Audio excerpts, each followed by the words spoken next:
Hello बच्चों, let's read this question. The question says, which is the most common mechanism of genetic variation in the population of a sexually reproducing organism?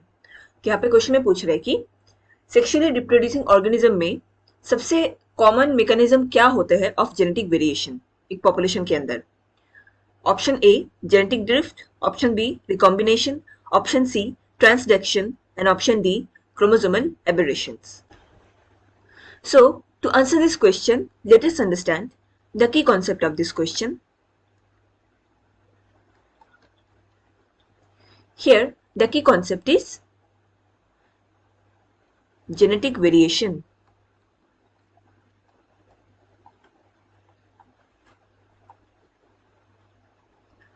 So, what is genetic variation?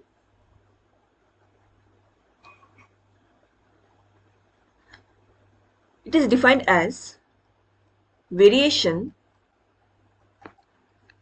in the DNA sequence in each of our genome.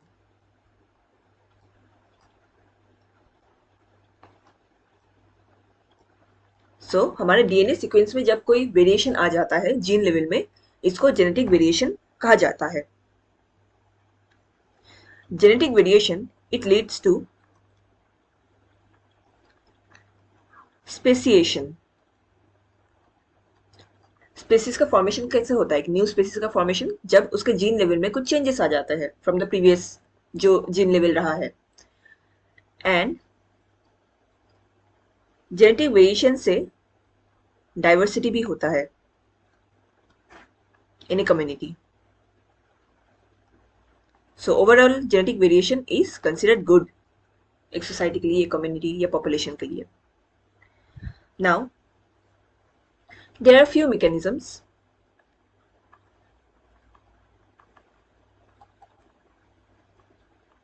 that leads to genetic variation.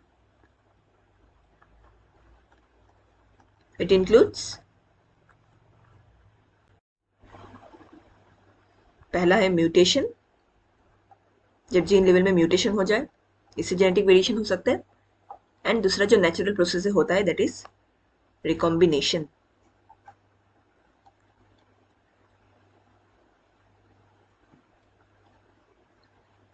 So, what is genetic recombination?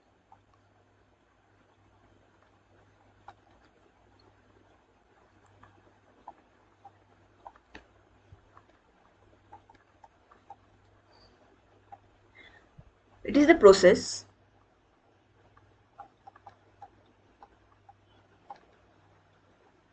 by which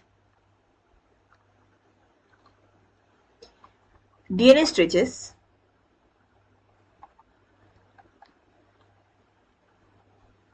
are recombined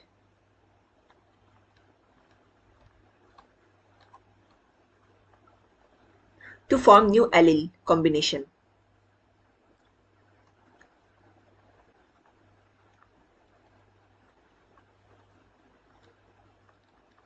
इसका मतलब DNA में certain changes आने के बाद जो new allele combination बनते हैं उसको कहा जाता है जेनेटिक रिकॉम्बिनेशन. नाउ यहाँ पे एक टर्मिनोलॉजी आया है एलील. एलील क्या होता है? It represents one of two और मोर जीन्स.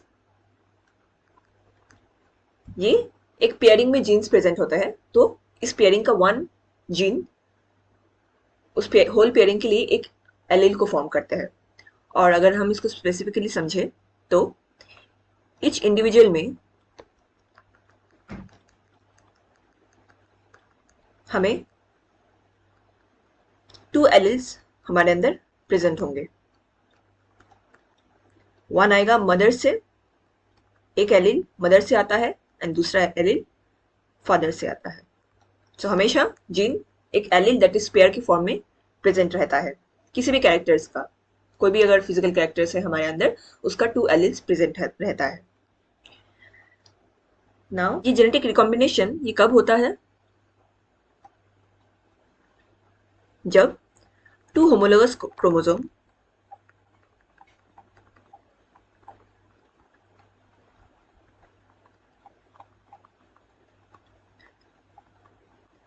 क्रॉस अक्रॉस, इनके बीच क्रॉसिंग होता है, and exchange of genetic material take place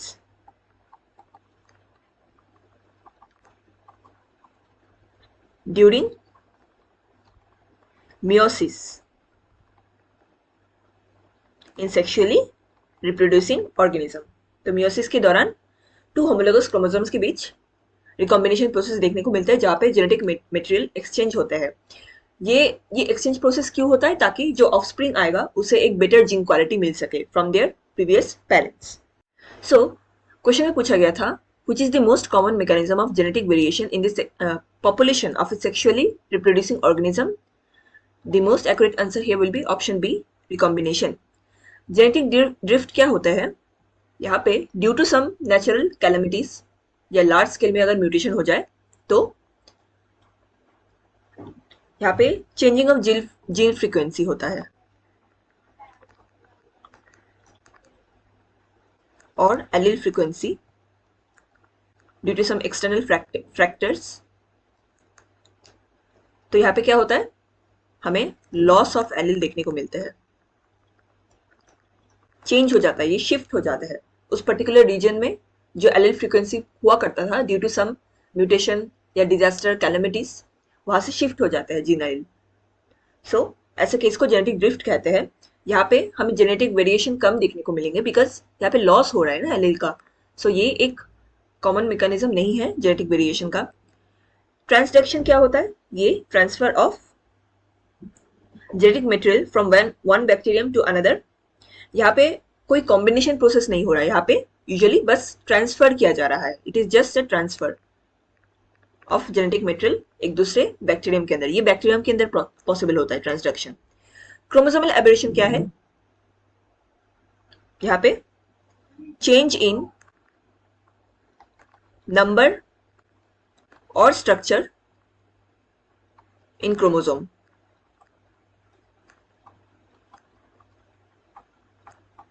so basically यहाँ पे जो क्रोमोसोम नंबर है उसमें डिफेक्ट आना शुरू हो जाएगा या उसके स्ट्रक्चर में डिफेक्ट आना शुरू हो जाएगा। ये क्रोमोसोमल एबरेशन है, ये एक हेल्दी प्रोसेस नहीं है। तो मोस्ट कॉमन मैकेनिज्म होता है एक जेनेटिक वेरिएशन के लिए, it is recombination. Hope you understood it well. Best of luck.